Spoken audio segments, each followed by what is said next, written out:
Wabaddewo obutambi obubadde butambula nga bulimu obubaka obubuzaabuza ku kabenje akaagudde ku nsalo ya Uganda ne Kenya. Salt Media tusobodde okuba nga tutuukako mu kifo ekyo era tukusigidde ekifaananyi eky'omuwendo gw'abafudde tebali 20 wabula bali abantu 5.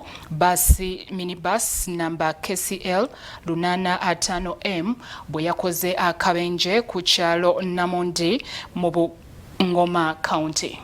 Salt Media engoye ezambalidde ku mugongo okwolekera eggwanga lya Kenya okunnyonnyoka ebyakabenje akaaguddeyo. Bangi mwe batambuliza obutambi obujjudde okubuzaabuza. Ababaddewo betwogedde nabo nga babadde mu bbaasi eno bategeezezza nti bafiiriddwa abantu 5 ng'etomedde bodaboda ababaddeko ne bafa si 20 nga bwe bibadde bibungeesebwa. Abantu abalala 10 bali mu malwaliro bajjanjabibwa era bwe tutuukiddewo nga bbaasi bagyongeddeyo ne tutagiwondera. Akabenje kaagudde mu kilomita 3 okuva ku nsalo ya Uganda ne Kenya ku kyalo Namundi mu Bungoma County. Minibus namba KCL 850M bweremeredde omuvuzi waayo neva ku luguudo. Betusanze awagudde akabenje kano bannyonnyodde bye balabye nga mubaddemu bakawonawo n'abatuuze.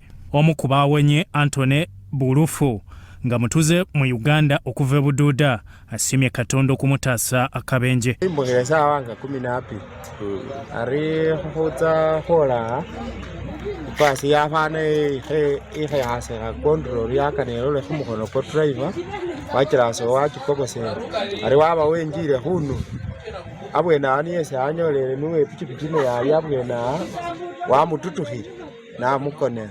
Bulufu ayongeddeko nti omuvuzi abadde atamidde era omu ku bafudde mwana abadde ne nnyina mu bbaasi eno n'agezaako kumutaasa nga mukanyuga ebweru. Nabonanga kweri khwakwire lwasituresi eninishenga hasi mbona omukhasi yamufumbira hasi ari narakhururire enyuma ti enga nenyukhira aburangisi yange omukhono ko driver naninakho ngaki nasukirawo oburangisi.